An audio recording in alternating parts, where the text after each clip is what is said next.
Okay, so we're over here at the workbench. I've got my RPK clone out in front of me. This is a semi-auto only variant. It's manufactured by Hesse Arms, who is no longer in business due to their poor quality builds.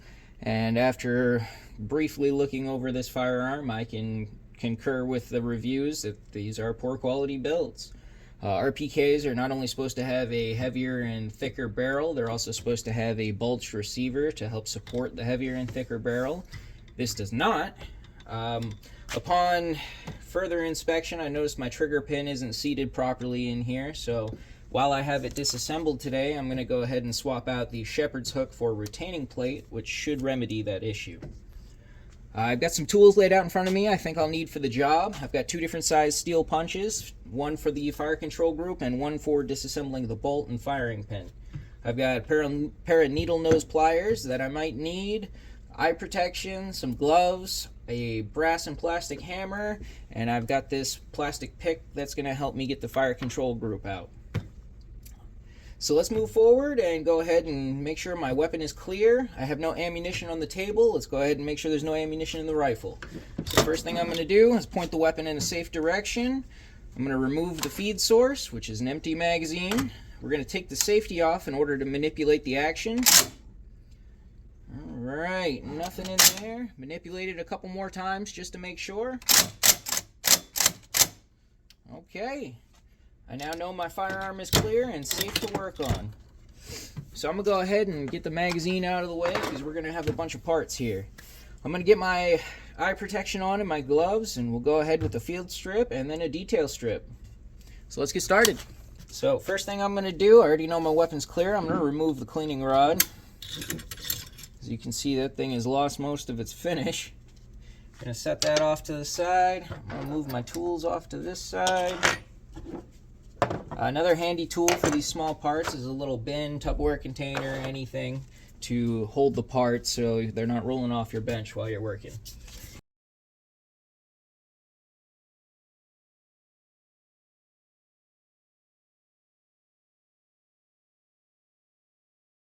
And there we have it. There is a field stripped RPK. Now the detail strip has a little bit more that goes into it. I don't have specialty tools that are needed in order to get the gas block off and the front sight, but I'm going to take off the muzzle brake, remove the safety and fire control group, and then we're going to go ahead and disassemble the bolt, remove the firing pin, and get a good look in there. Okay, so after using a very good amount of force, I was able to get the muzzle brake off. Now the reason I had to do that was because the threads were severely corroded, so I'm assuming the previous owners never took that brake off and cleaned it. Okay. Fire control group is next.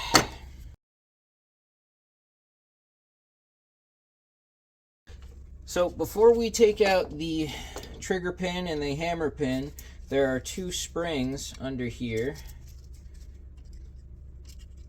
that we're going to pull up and wrap around the hammer.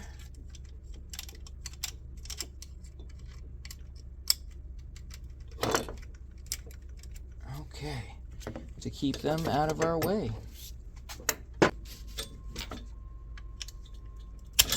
Yep.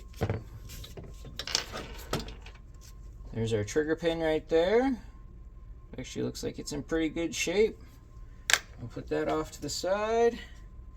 Now we should be able to pull our trigger and disconnector out. Right there. There's the shepherd's hook right there.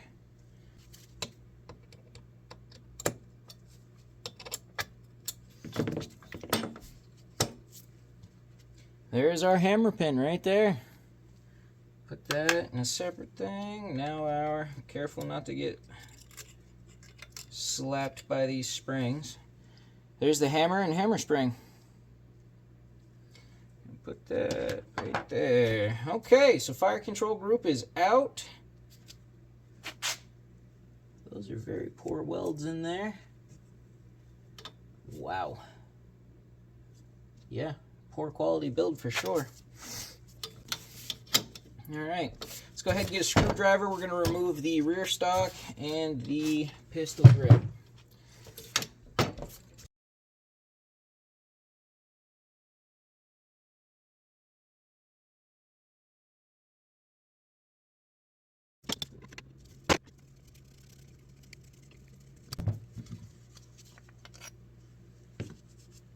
There's the pistol grip and pistol grip screw. Okay, so as far as a detailed strip is concerned, with this part of the rifle, this is as disassembled as I can comfortably go without some specialty tools. So let's move on to disassembling the bolt, and then we'll replace the retaining pin as we reassemble it. So I'm going to go ahead and get the receiver out of the way. We've got our bolt right here. We're going to need this little punch right here, and that should be it.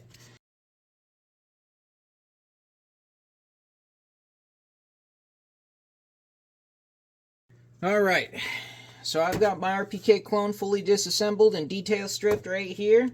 We're going to go ahead and reassemble it. As I'm doing that, I'm going to replace the shepherd's hook with the retaining plate. Hopefully that will fix the trigger pin not seating.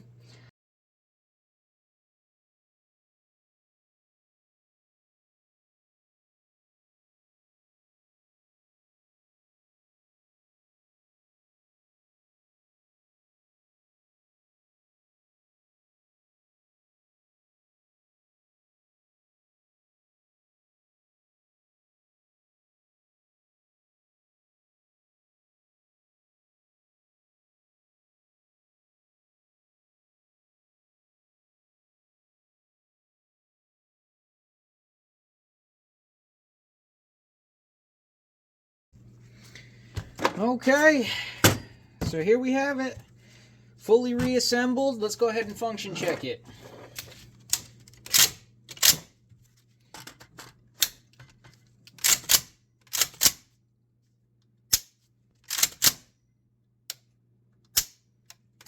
Perfect. That's what we like to see. So in conclusion, I fully detail stripped this firearm to my capabilities without specialty tools. The tools I used are laying here before me. I used a pair of channel locks to get the muzzle brake off because the muzzle brake was corroded on there from the previous owner. By the looks of it, they didn't ever take that muzzle brake off after who knows how many rounds. I used this hammer in order to get some of the pins out and back in. I used the needle nose in order to maneuver some of the levers to get the furniture off. Screwdriver, flathead, in order to get the pistol grip, the rear stock off. I used the hook to move the hammer springs out of the way so I could work with the fire control group.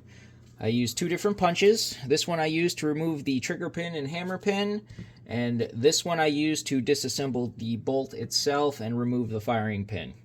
So there we have it. Thank you for watching. I appreciate your time.